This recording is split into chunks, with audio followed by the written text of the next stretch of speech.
Karen Mitchell had it all, or so she thought.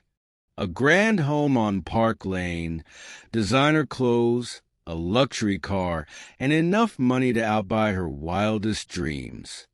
But beneath the lavish surface was a restless soul. Nothing seemed to excite her anymore. Even the exotic vacations and silk-lined comforts had lost their spark. Desperate for something to reignite her passion for life, Karen turned to a man famed for solving problems money couldn't fix, Mr. Parker Pyne. The well-dressed and enigmatic Mr. Pyne greeted Karen with his signature calm.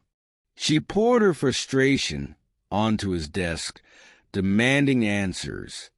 "I have everything," she declared, "but I've never felt more miserable." Mr. Pyne listened patiently, then made her an offer. For £1,000 up front, he would bring back the joy she'd lost. Karen hesitated, but with nothing left to lose, she signed the check. What followed was no ordinary therapy. Karen found herself swept into a whirlwind of events. After meeting an exotic Dr. Constantine and sipping a mysterious cup of coffee, she drifted into a dreamy haze. When she awoke, she wasn't in her luxury home. She wasn't even Karen anymore. A strange awakening. Karen opened her eyes to find herself in an unfamiliar room. The bed was lumpy, the walls plain, and the furniture cheap and worn. Gone were her silk sheets and elegant decor. She sat up and looked around, feeling utterly disoriented. Moments later, a cheerful woman bustled in, addressing her as Hannah. Karen blinked, confused. "Hannah? My name's Karen." The woman laughed, dismissing her protests. Karen was told she'd been living there for years, working as a farmhand. When presented with an old photograph showing her as Hannah, Karen's heart sank. Her resemblance to the figure in the photo was uncanny. But how could this be true? In the following days, Karen realized she'd been placed in the life of a farm worker. Stripped of her wealth and status, she was forced to adapt to the rough, simple life. At first, she resisted, certain it was all part of some cruel trick. Yet as the weeks turned into months, Karen found herself drawn into the rhythms of farm life, rediscovering happiness.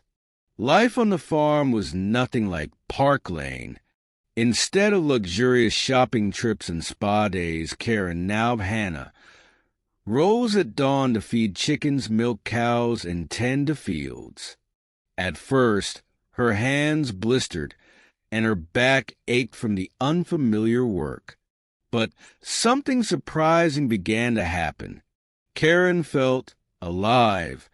The physical labor, the fresh air, and the sense of accomplishment brought a joy she hadn't known in years. The people she worked with were kind and unpretentious.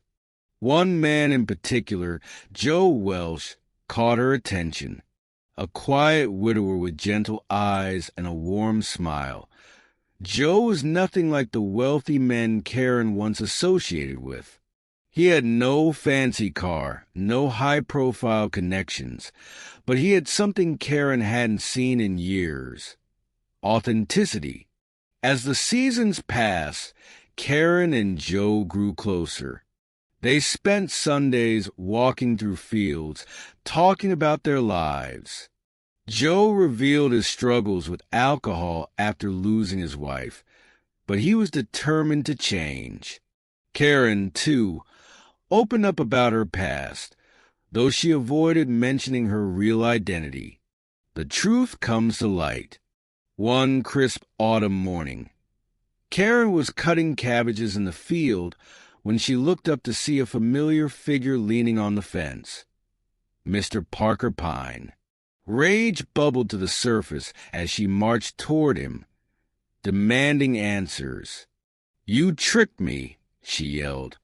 "You stole my life." Mr. Pyne, unruffled, explained the elaborate ruse. The doctor, the photo, even the newspaper articles claiming Karen had lost her mind, all were part of his plan. He admitted to taking temporary control of her finances, but assured her that every penny was accounted for. "The question is," he said with a knowing smile, "are you happy now?" Karen stopped short, her anger faltering. Was she happy? The thought gave her pause. The life she'd built on the farm, her connection with Joe, the sense of purpose she felt every day, all of it had given her something her wealth never could. For the first time since her husband's death, she felt alive again, a new beginning. Karen decided not to return to her old life. She and Joe planned to marry and buy a small farm of their own. She gave control of her fortune to Mr. Pyne, with instructions to donate most of it to charity. "Money doesn't buy happiness," she told him. "I know that now." As Mr. Pyne tipped his hat and walked away, Karen stood tall in the golden glow of the setting sun, a cabbage in her hands and a smile on her face. She had found what she was searching for, not in the riches she'd accumulated, but in the simple, honest life she'd rediscovered.